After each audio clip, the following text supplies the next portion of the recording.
Hello, everyone. Welcome to the next Surface Ventures webinar.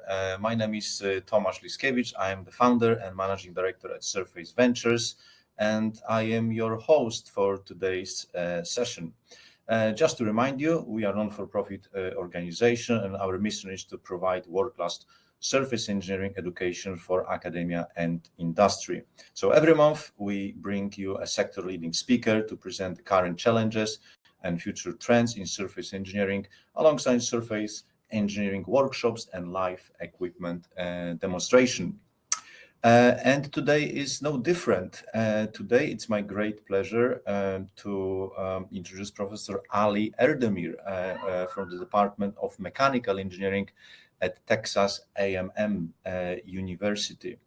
So Ali Erdemir is very well known to many of you. He's a renowned scholar whose leadership and scientific discoveries have had a major impact on tribology, surface engineering, material science, and mechanical engineering.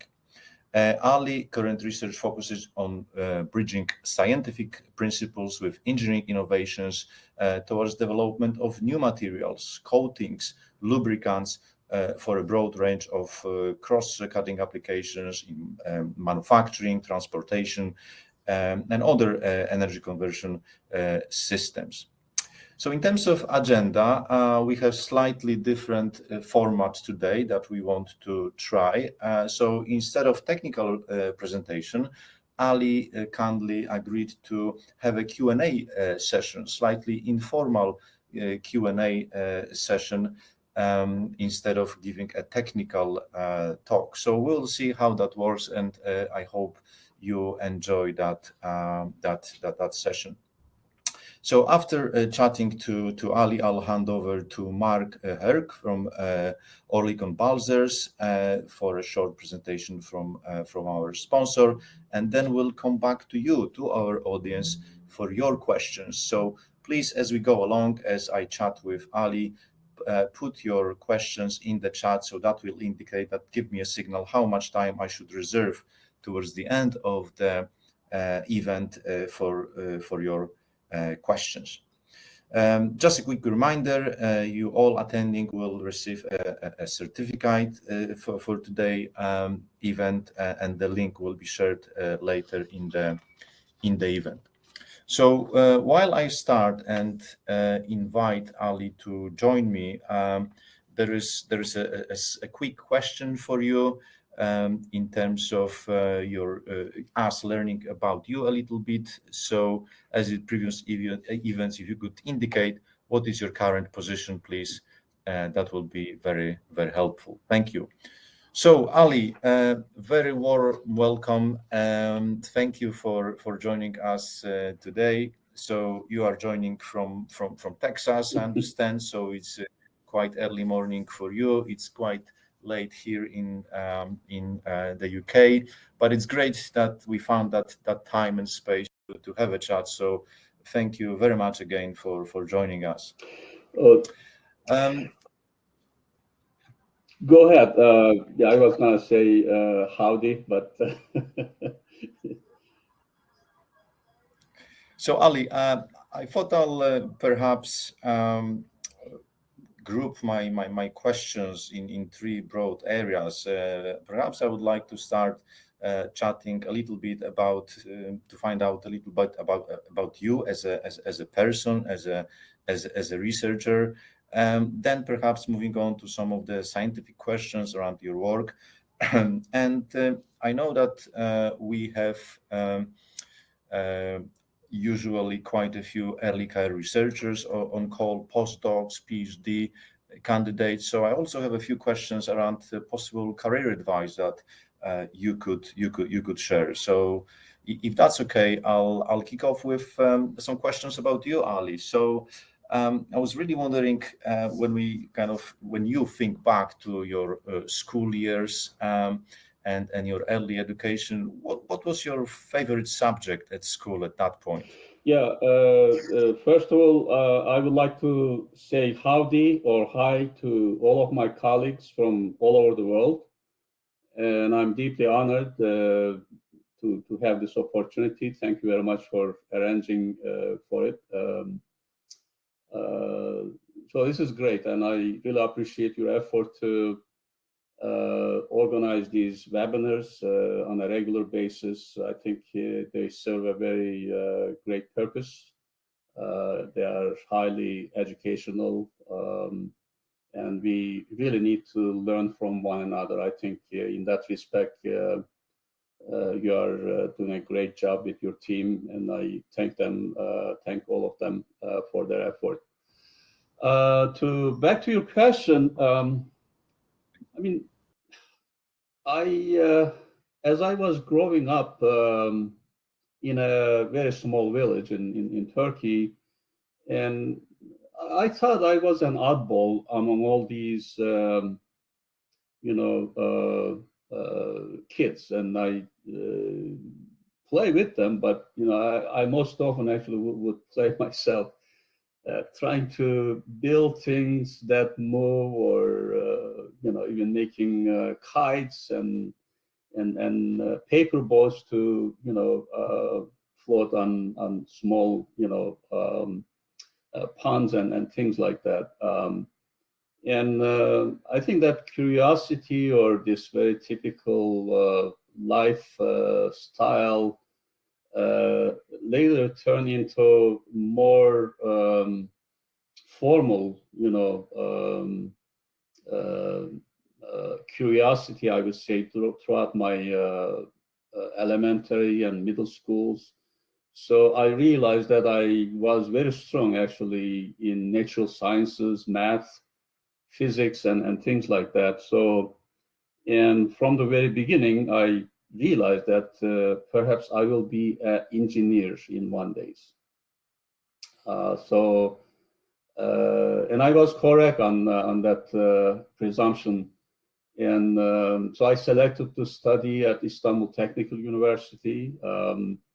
And I didn't have a clear direction as I started, but later on I developed a very strong interest in metals, alloys, minerals. So I went to the mining engineering department, and then actually specialized in metallurgy.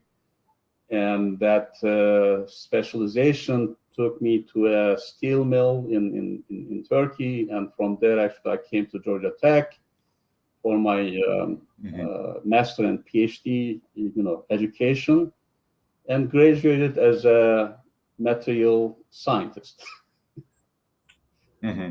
So Ali, is that the point where you really realized that tribology is the field that you would spend your effort on, and perhaps broader material science, surface engineering? That's correct. Actually, I was working on iron plating, which was the most popular topic in surface engineering at that time. Sputtering was also very popular, but these two techniques were actually being explored very widely all over the world. And while doing that, of course, we had a project from NASA that involved surface engineering of bearings. And to better understand what is needed, I had to take some tribology courses. And I was so lucky that one of the professors actually teaching tribology was from UK, Professor Terry Quinn. And he was a very colorful, very fun person to actually get educated on tribology. So he kind of had an influence on me to actually look at tribology more seriously, and even consider for a future career. In fact, out of the PhD, I got multiple offers. Most of these were actually in the field of tribology. And in the end, I selected Argonne National Laboratory to start my, formal professional career. And that was on tribology. So, it was a very unique turn in the direction from just pure surface engineering to use surface engineering to impact tribology. Made me, actually concentrate more on the tribology side rather than the surface engineering side. So still, I'm actually doing that. I see.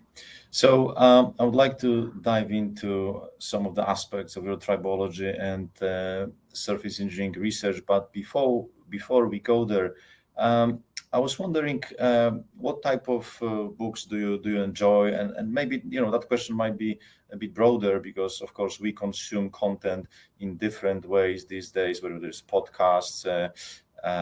Or audio, video. So what kind of content do you enjoy, which might not be necessarily I work used related? to I used to actually read a lot of books, especially when I had quality, free time. If I'm on vacation or on travel, I always used to take a book to read. Um, Nowadays, I don't really have much time, but when I did, I liked the science fiction, suspense like books like Angels and Demons and Da Vinci Code and things like that.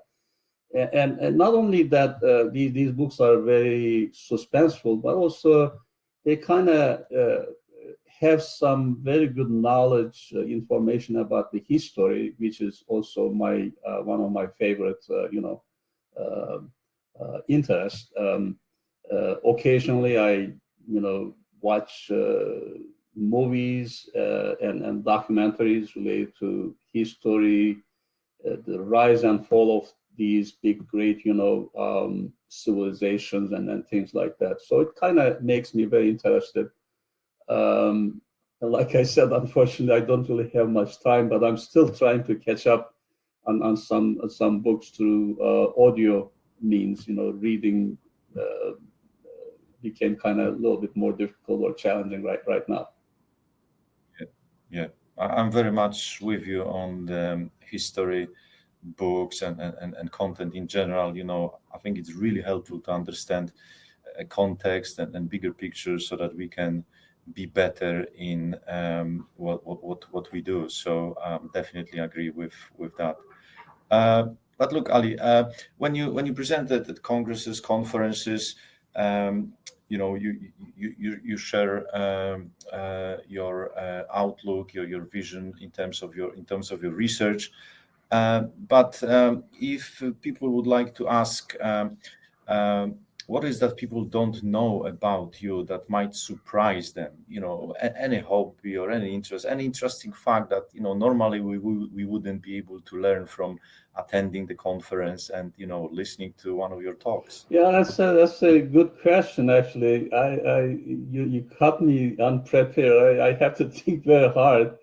Uh, but I tend to be a little bit, you know, private on my own. Yet I have very broad, network of colleagues from all over the world. But when and if I have to decide on something, probably I would like to actually do the decision on my own, and then talk to other colleagues, my wife, even my kids, to see what they feel about it. And most often, what I'm planning on doing, is discourage. But I'm kind of very Mhm. stubborn, and I kind of try to see if the idea that I developed on my own privately works or not. And sometimes it fails. Sometimes actually it succeeds. And some of the greatest discoveries that I have made actually probably came out of these very stubborn way of uh, or very ideas, I would say, especially when I was at Argonne National Laboratory. Sometimes I would think about things out of the blue, and as soon as I um, developed the idea, I remember dropping everything and going back to the lab and actually trying to see if the idea has any merit. Mhm. Um, Mhm. that I feel that that's a very unique situations. In fact, in one of these occasions, the idea came right in the middle of the night, and I rushed to the laboratory, and I entered the lab, and all of a sudden a security guard showed up. I said, what are you doing here? I said, I'm doing research. He said, no, you're not supposed to be doing any research after hours, especially if you are alone. I didn't know that, but with a special permission from that moment on, I was able to come back and do some work. Yeah, that kind of thing. Sometimes you have these very crazy idea, and you know how that actually may end up with, but you wanna actually physically or experimentally verify if that is the case. And sometimes actually it works, and kind of when you see the results, it surprises you. Also, you feel that yes, you have some great ideas, and those ideas are absolutely interesting and could be game changing. So Yeah. No, thank you for sharing that. That's really something I really admire about you. And over the years, my impression was that you are very pragmatic and hands-on engineer at heart, despite of your success and being a very established scientist. So at some point you could say, well, I don't go to lab anymore because I need to think about large projects and grants. But I think perhaps to some extent, that might be really a secret to your success, that you never kind of forgot that being a hands-on, a real engineer at heart is so important. So I really respect that. Look, Ali, thank you. So maybe that's a good segue to move to some discussion about your research. And I learned that your most cited paper is the one entitled Global Energy Consumption Due to Friction in Passenger Cars. So, this is a landmark paper, really important paper that I think most of us are familiar with. But I was wondering if you could reflect on what makes this paper so impactful and, how you came about writing that paper. well, let me start by answering your last part of your question. First of all, this idea was in our mind. Actually, I have to give extra credit to my co-author colleague, Professor Ken Holmberg. And on and off at conferences, we tinker this idea, and he would come to ICMCTF, and I would be there, and we would have beer or something, and then discuss about these crazy ideas. And he actually has a personality similar to me, so I felt like this was a very magical mix of two character can actually do things twice as much. And of course, he was also in very close contact and collaboration with late Professor Peter Jost. And in fact, out of one of these meetings, and he said, why don't you ask this crazy idea to Peter to see, what he thinks. Of course, he did this more than 70 years ago or 50 years ago as part of this Jost report, which showed very clearly that tribology can definitely make a huge impact in terms of not only saving revenues, money, but also saving energy and environment. So obviously, Peter was extremely excited, and I said, "What took you guys too long?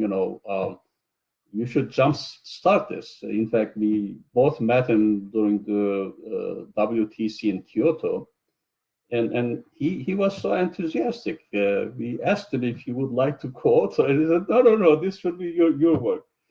But I can, advise you or consult you if you desire." So we started that. Actually, it took more than 3 years to survey the whole field to see what's available that could be very useful for such a very comprehensive, study. And we scanned all these things through. We wanted to make sure that what we report in the paper will have a, reliable reference. It's been, reported somewhere.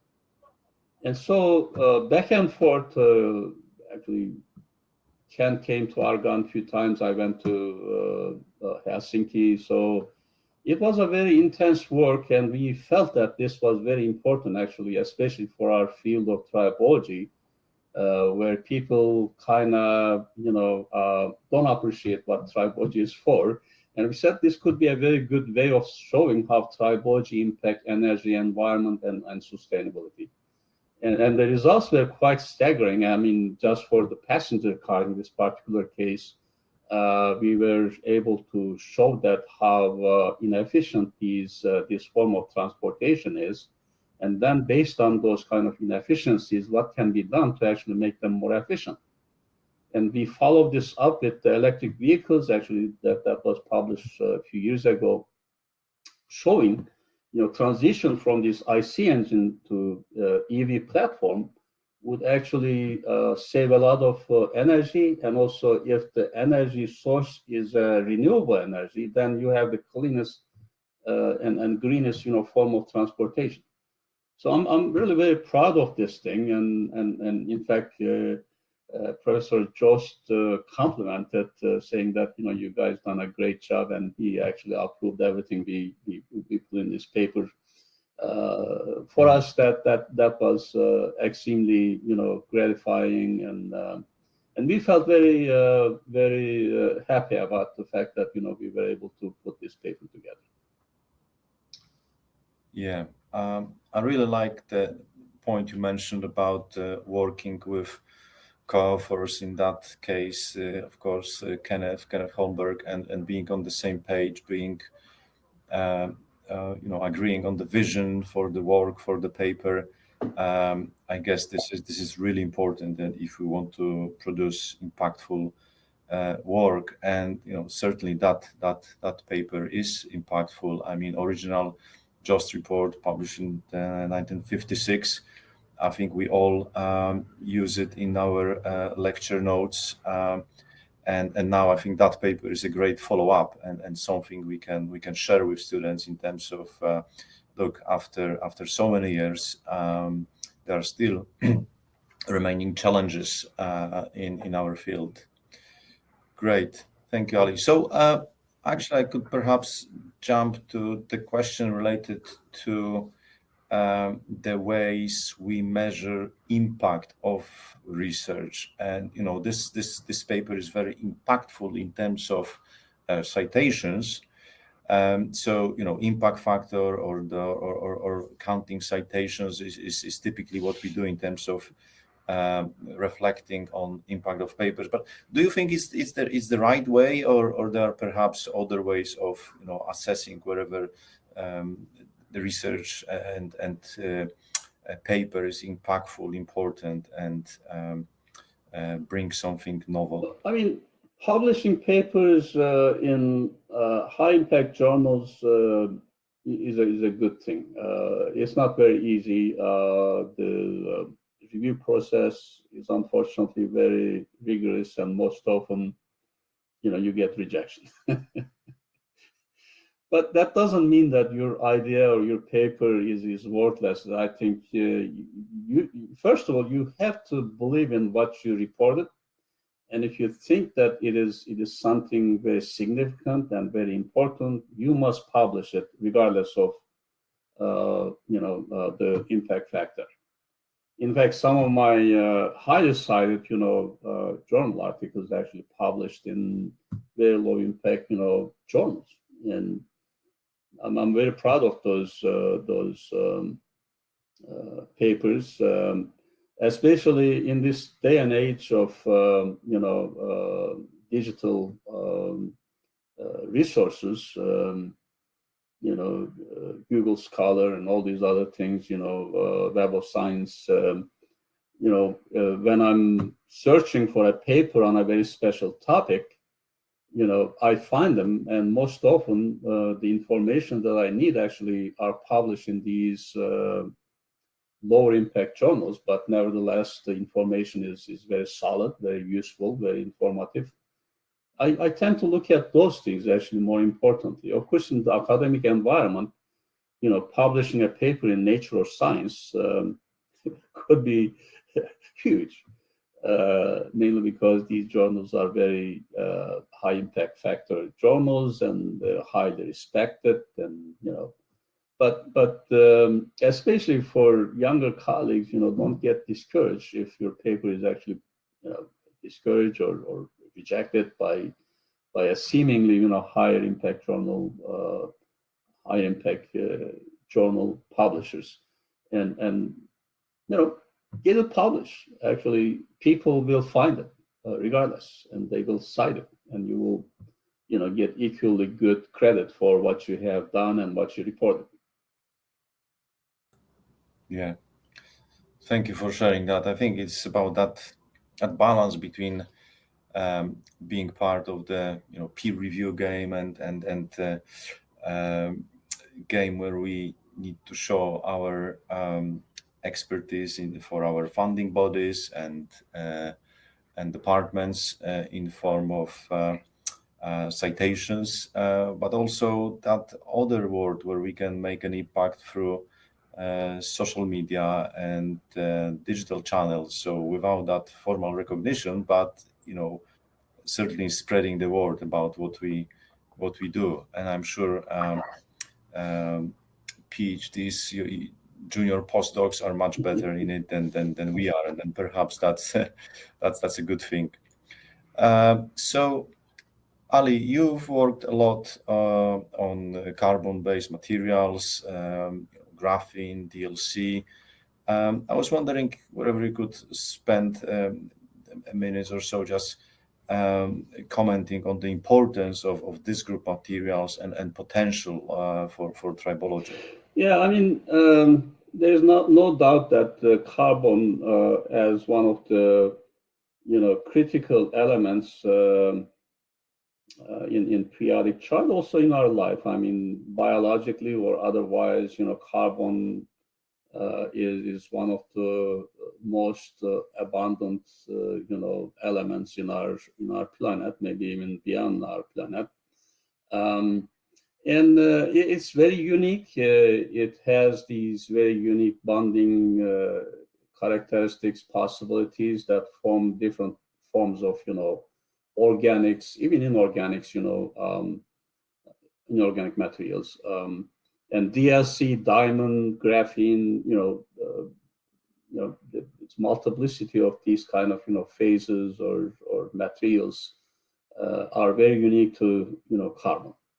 And it turns out that in most of these, you get very desirable, very unique, tribological properties. I mean, DLC, was not discovered yesterday or even 20, 30 years ago. It was discovered maybe more than half a century ago. But lately that technology became extremely, successful. And all these companies, including Balzers, are commercially marketing this product for a very broad range of industrial applications, mainly because this few micron thick, coating is actually making a huge difference in the performance, efficiency, and durability of these mechanical systems.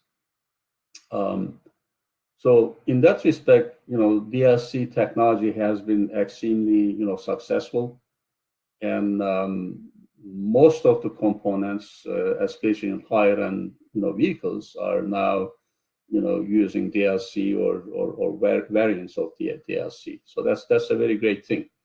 Now, the other emerging technology could be actually graphene.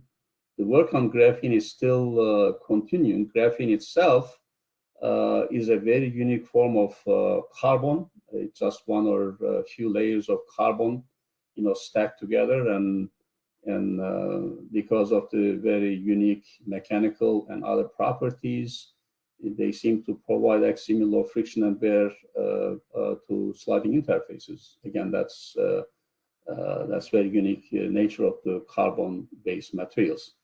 And the cost of graphene, unfortunately, is not at a point to actually exploit its industrial scale potentials.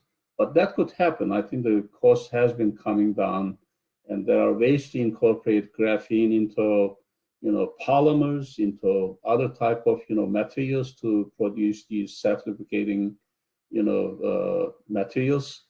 It could also incorporate with lubricants or greases, as graphite has been, shown to actually provide some benefits, and graphene can actually do that even better. So other 2D materials, graphenes, I think these could be some of the very interesting new possibilities for industrial applications in the near future. So I'm very hopeful, and I'm glad that I actually spent some time on these carbon-based materials. It's been very intriguing, and their mechanisms for lubrication or ultra-low friction or ultra-low wear seem to be very unique, in a sense that there's a lot of science there to exploit. Because of that, we were able to, publish some very high impact, journal articles related to DLC and graphene technologies. So I think there's still a lot of potential in terms of both research and applications in these emerging, carbon materials.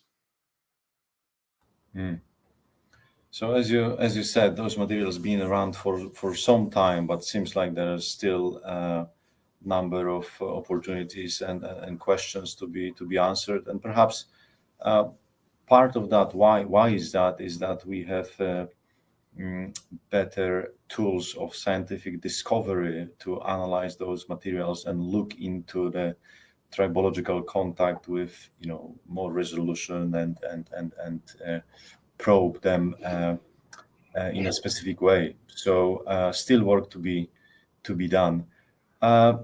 Ali, look, I would like to ask you kind of more general question about tribology and challenges and opportunities for tribology. So where do you see our profession in 10 years with everything that is currently going on, with artificial intelligence, with machine learning, and there are some questions about that as well, so we can follow up on that. But where do you see our profession going? I mean, the challenges have been there from the very beginning for tribology. As you know, it's a very complex, form of science. It's a combination of so many effects, taking part at the same time, and also on a very small scale. Unraveling or deciphering all these effects made it very challenging to really understand the fundamental mechanisms. There's a result. Sometimes it looks very good, sometimes very bad.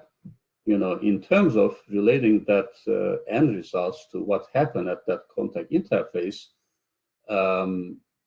has been not very easy. I mean, we had to guess, we had to speculate sometimes, but these things are now, becoming the things of the past, thanks to these advanced computational capabilities. Especially these high-powered, computers, and also the codes and standards related to these kind of simulations. AI, ML definitely could be very important tools in the future to redesign, tribological interfaces for more effective, reduction of friction and wear.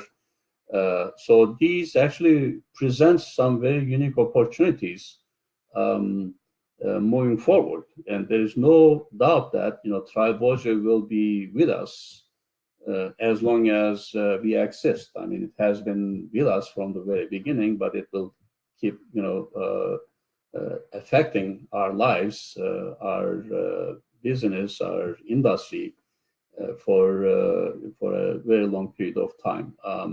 So the challenges, I think, will still be there, but we will have better opportunity to overcome these challenges.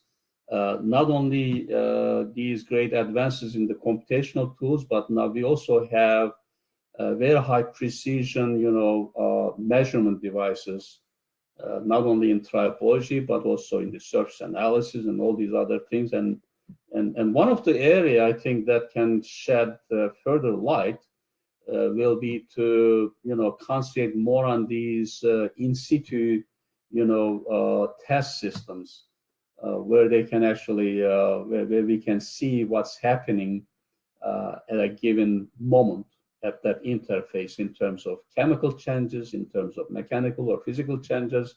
And with that kind of, interrogation, we can definitely have better possibilities to make sense out of the end results that comes out of those interfaces. So the combination of these computational capabilities and analytical capabilities, I think, will make tribology more exciting and also more predictable.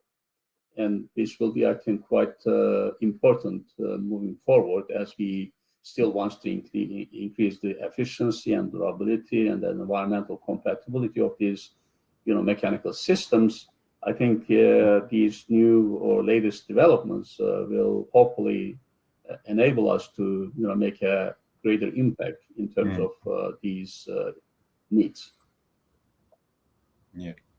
So what I'm hearing, Ali, is that there is no shortage of challenges, opportunities, great questions to be answered, and with new tools and capabilities, the field will remain really attractive for scientists and engineers. And I very much agree with you on that.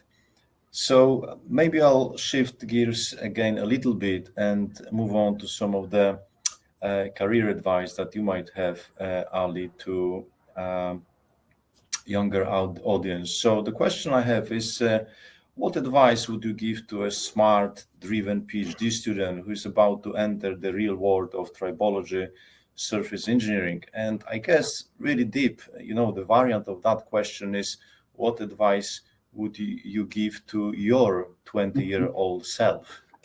It's a very interesting question. I consider every PhD, either students or doctor, as smart. Otherwise, they wouldn't have been, at that level. But obviously, they have some very good intuition and knowledge base. The moving forward, I think they have to exploit this at a higher level. When I was walking out of my college or university at Georgia Tech, the last advice that I got from my advisor at that time, he said, Ali, do never underestimate what you can do. You should consider and also feel that you are as knowledgeable as smarter as I am, and you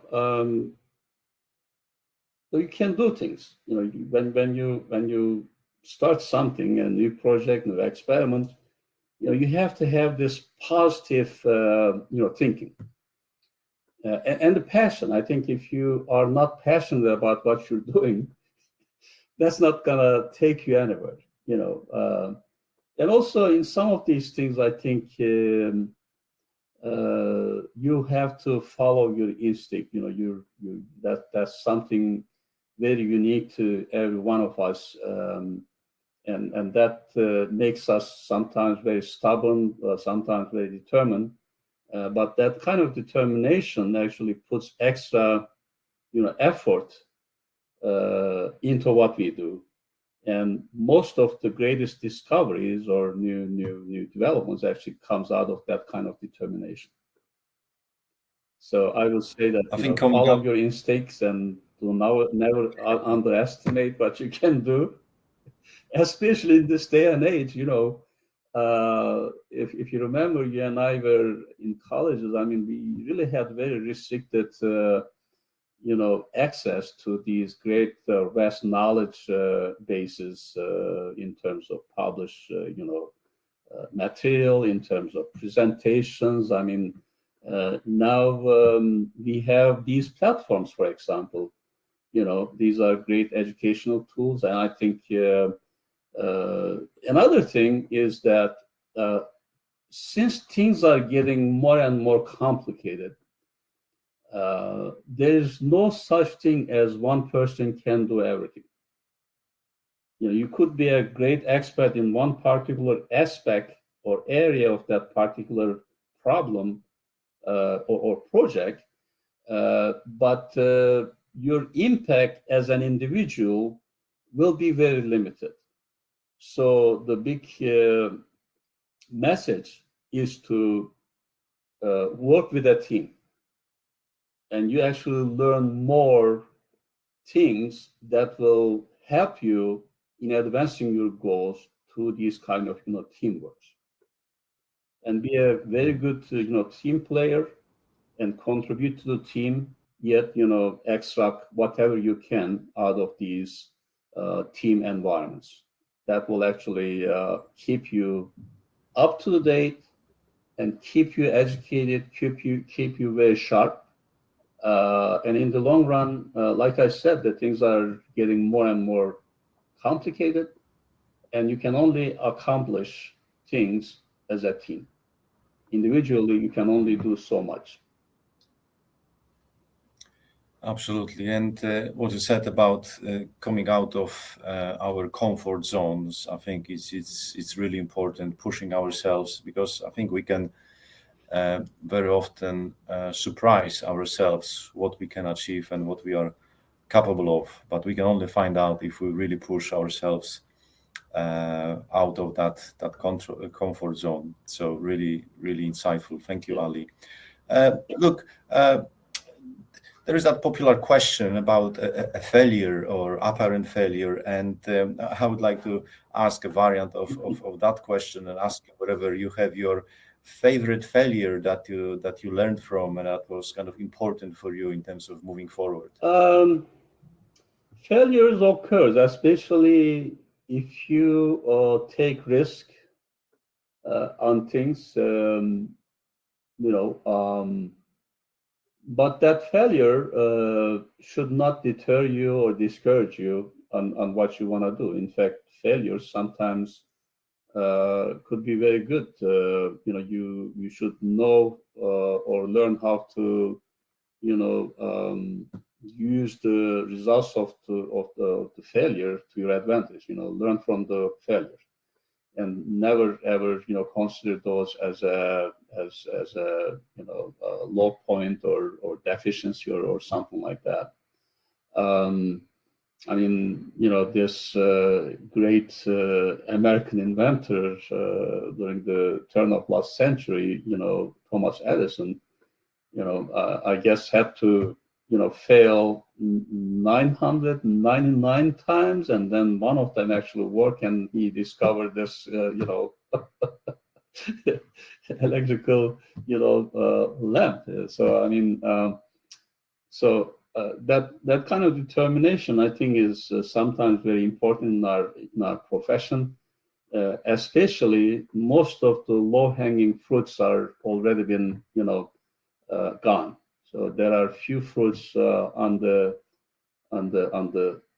tip of this tree, and everybody's trying to grab that. So while trying to reach there, you will fall, you will falter, you will encounter all kinds of problems. But that shouldn't deter you. You should still learn how to actually reach that level to grab that fruit. So I think failure, again, could be one of the ways to further sharpen your determination. Thank you. So I guess what you're saying is that you are no different to all of us. You had your own failures, but these were really important in terms of how they shaped you and moved you forward. So thank you for saying that, because very often, when we look at the outputs of best researchers, scientists, we might get an impression that they're always hitting home run and they're always successful and everything is going as planned for them. But we know that it's not reality, and it's important to embrace the failure and move forward. Ali, look, perhaps it's a good point to wrap up. So I really wanted to thank you for taking time, for being so generous, spending time with us, and agreeing to this format to have a chat with us. So perhaps we can pause here for a couple of minutes. I'll hand over to Mark now, and then we can come back for a few questions from the audience. That sounds very good. Thank you very much. I thank everybody for their attention and attendance to this webinar. Thank you, Ali. See you in a bit. Mark, thank you very much, Tomasz, and thank you, Ali. It's very interesting to hear about a person like you with massive experience in tribology and mechanical engineering. So I will be on a complete different format. I will just show you a little bit what Oerlikon is doing for the world of tribology. So a few words very quickly about Oerlikon. Global company with two main divisions. Surface Solution is the one I'm going to talk about right now. The thing about this OSS, Oerlikon Surface Solution, is that we are definitely a one-stop supplier where we combine different solutions between different brands, including, Metco, Balzers, and AM. Going, from diffusion coating with plasma nitriding, for example, very thin coating with PVD, PA-CVD technologies, where we are doing a few micrometer thick coating. Then with the thermospray, with our Metco division, we will talk in millimeter with the thermospray coating. And with the support from the AM division, we can definitely print different parts. But today we're going to look mainly on the thin film application.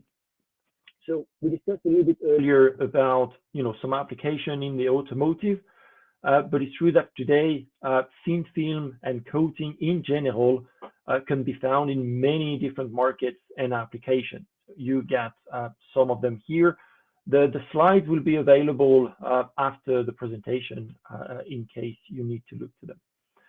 Oerlikon Balzers today is definitely supplying different kind of technologies. As I said, PVD technologies with arc and sputtering, and also PA-CVD technologies that give us a very broad range of coating, including the carbon base, what we discussed a little bit earlier, which are probably the best solution when we talk about friction reduction and tribology.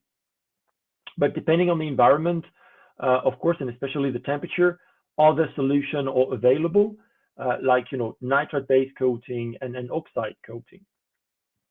So today, many coating solutions exist, but it's true that when we talk about tribology, and I'm not going to go with a complete lecture about tribology, you have to consider a lot of things.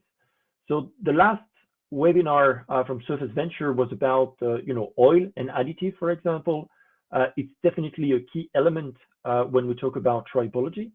But one thing that I really want to look after is also the roughness.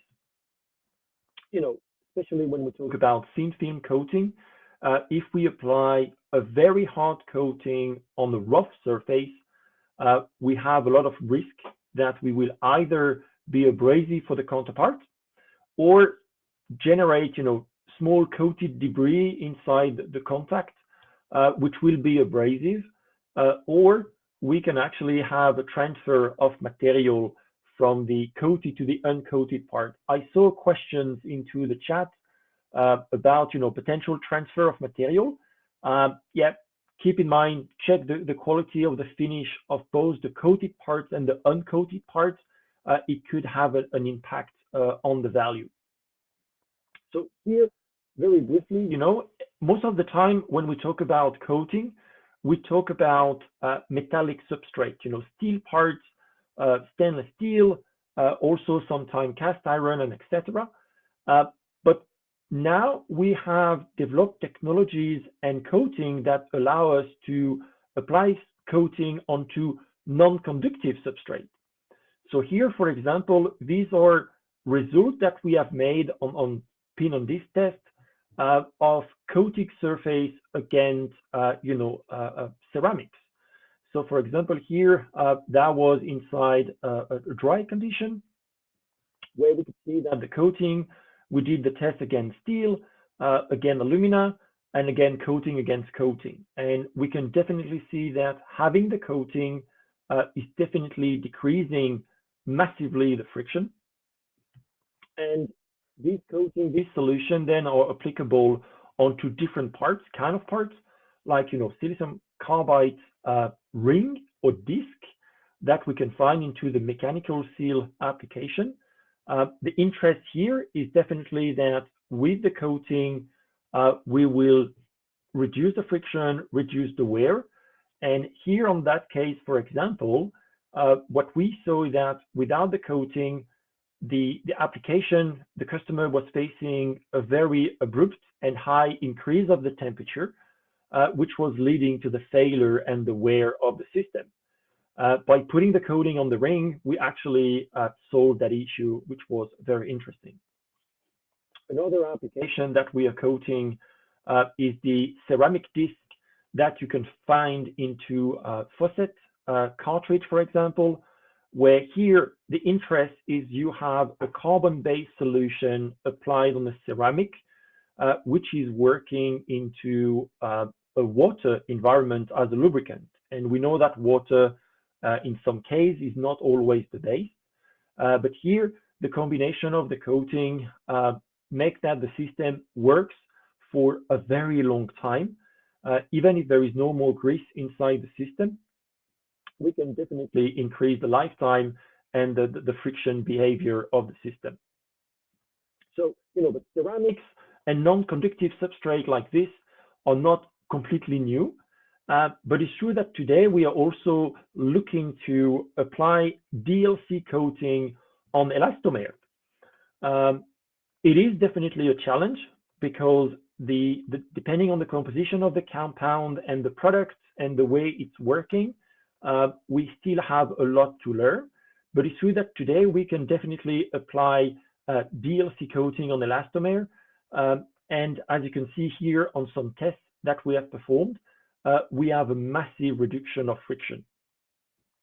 And as Ali mentioned, and as some of the question, it's true that today friction is one of the key reasons of all the losses in terms of energy. And elastomer are a big part, with different O-rings and etc. And here I can show you an example that we have tested, for example, for a sealing ring on a suspension tube. We could see that the reduction of the friction with the coating was definitely impressive.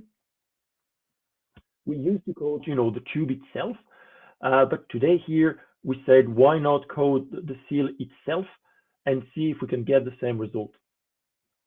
So here, again, it's only a few minutes. I want to keep some time for Q&A for Ali at the end, but what we can say that, Oerlikon, keep that in mind. We have definitely a wide range of technology and solution when we talk about coatings. Roughness, when we talk about tribology, is definitely a key thing. And today, we can coat also non-conductive substrate, as I say, like ceramic, but also elastomer with carbon-based solution to reduce the wear and the friction. So that's it for me. I would like to thank you again, Surface Venture, for the invitation. It's a great pleasure to be here. And I think I will let back to the Q&A if anybody get a question for me or mainly for Ali, to be honest.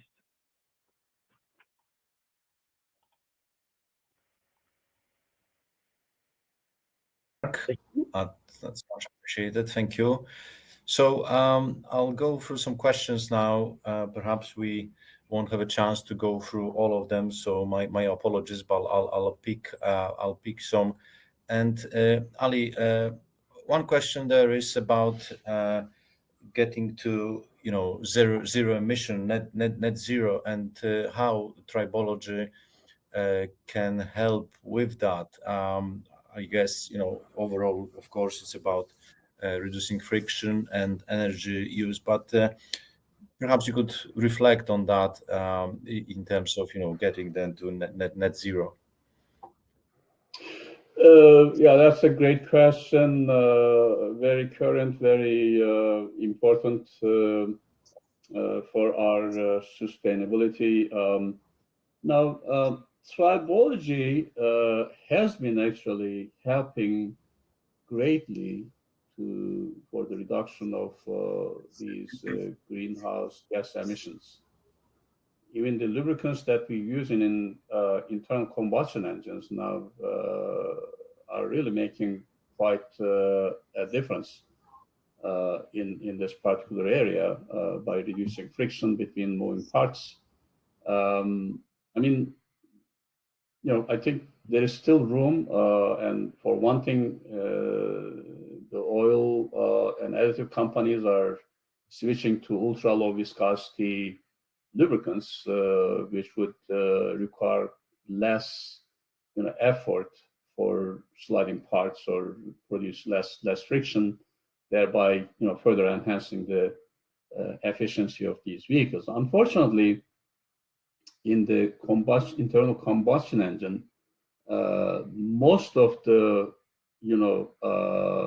greenhouse gases are actually burdened on the thermal aspect or side of the losses. Now, in that particular paper you mentioned, we had one graph that shows only about 21% of the fuel's energy actually used to move the car, and the rest of it actually some lost to the friction.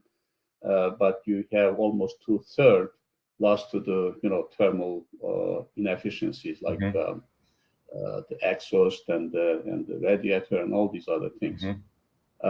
So those will always be there. I mean, and that's why there's a huge interest nowadays to switch to electric vehicles. But in that particular area too, if the energy stored in the battery comes from a non-renewable fossil based power plant, you essentially have the same thing. You're just shifting the burden from one particular energy conversion system, that is the engine, to back to the power plant. So I think we must somehow increase our capacity in renewable energies, and without doing that, I mean, meeting all these net zero emission, I think will take quite a long time. In fact, there was a presentation from a professor in Cambridge. Also, she's a member of the House of Lords, speaking exactly about these kind of things. You have all these carbon capture and other type of greenhouse gas emission reduction technologies, but these are not very cheap. And unless the government's actually committing to billions of dollars, capturing CO2 out of the atmosphere and storing them down in the earth, crust, or converting to some other technologies or products, is really very costly, and also that those kind of conversion requiring high amount of energy too. That energy, if that is also coming from a non-renewable energy resource, then your net impact is not that great. So we have this kind of very big dilemma. But collectively, I think if we can all be very mindful in terms of saving energy, I think that might have a great impact. Switching the light as you leave your office, or try to use more efficient light bulbs and things like that. I think these can actually make a difference. And we have to increase our capabilities in solar and wind area. These are coming very strongly. If we can really make that transition from these non-renewable energy resources to these clean energy resources, and And then I think we might be at a point of net zero emission. Thank you for that. And you kindly covered another question around EV industry in your answer. So thank you for that. I think we also touched on data-driven models and AI in tribology, where you reflected on opportunities and bigger picture in tribology. So perhaps I'll pick up one more question. And the question I'm also interested in terms of hearing your answer, is about surface texturing. And well, in general, what are your thoughts on surface texturing in terms of benefits for tribological contacts, and an experience perhaps that you might have with that technique? Yeah, we did a lot of work in the surface texturing area with one of the very first pioneers of the field, Professor Isaac Etienne at Technion. Actually, this was more than 10 years ago, or maybe even longer. But we published some papers. Actually, I was very skeptical on the effectiveness of these kind of, surface texturing on friction and wear. But it really became very clear that they have some merit in terms of not only reducing the friction to some very low values, through the playing a trick on the hydrodynamic, regime. And also they show quite promise in terms of reducing wear. So this technology, I think, now being used in some applications. Of course, if you think of piston bores, they have been actually textured for more than a century. They have these very unique, textures that are designed to actually retain lubricant when and if it is needed, especially under long period of idles and things like that. So honing is a very common surface texturing technology. But now with all these computational capabilities and advanced mechanical surface texturing systems, we can actually do these in a more coherent or more effective manner to even meet the needs of the very demanding applications in terms of friction and wear, and then impact the durability of these systems by surface texturings. I think surface texturing has a lot of potential, and I don't think it really reach the maturity. There are still a lot of research activities going on in this particular area. And one thing I think that could be very interesting is to combine these texture surfaces with additional surface engineering technologies like coatings, or even combining with solid lubricants. For example, if you fill the pockets of the texture surface with solid lubricants or ultra low friction, carbon coatings and all these other coatings, that might actually provide more enhanced, protection, and also perhaps better, lubrication performance. Thank you, Ali, for that. And there's a nice link between what we just described and what Mark presented in terms of looking at surface roughness. But look, perhaps it's a good point to stop here, as we don't want to take more of your time, Ali. So thank you very much for joining. Thank you again for that. It's been very generous. It's been pleasure, and thank you for saying nice words about what we do as well. Thank you very much, Thomas, and I also appreciate Oerlikon and Mark for sponsoring this event. And please keep. Thank you very much. I will. Thank you, Ali. Have a good day.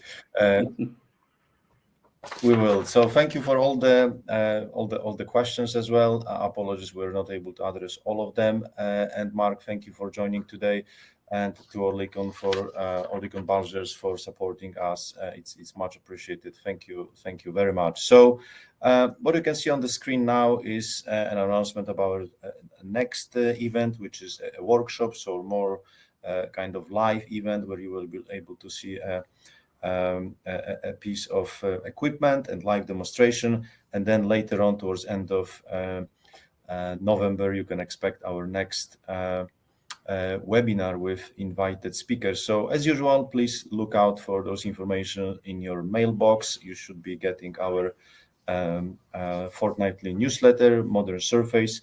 So thank you for joining today, and see you at our next event. Thank you very much. Take care. Thank you. Bye-bye. Bye. Bye-bye.